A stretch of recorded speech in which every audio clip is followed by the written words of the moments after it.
Welcome to Chillin' 101. We hope this video helps. You start by opening Discord on your PC and signing in. This ensures settings sync. Once logged in, click the gear icon at the bottom next to your name to open user settings. From there, find and click the Notifications tab in the left sidebar. This section controls all sound triggers, so you're in the right place to mute sounds at the source rather than muting your system. Make sure you're using the desktop app because browser settings can differ. Now you'll focus on sound settings specifically. First, scroll to the sounds list. These are individual events like message, mention, or call. Toggle off any event you don't want to hear, for example, message, direct message, or mention, and Discord will stop playing the sound for that event.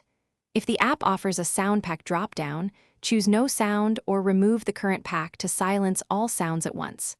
Once done, test by having someone send a message. Finish by muting at the server or channel level if you only want silence from specific places. Right-click any server icon, choose notification settings, then mute for 15 minutes, 1 hour, 8 hours, 24 hours, or until you turn it back on. For exact control, open a channel's notification settings and set overrides to mute. If you still hear sounds, make sure Windows Volume Mixer isn't overriding Discord, and confirm Discord's output device matches your speakers or headset.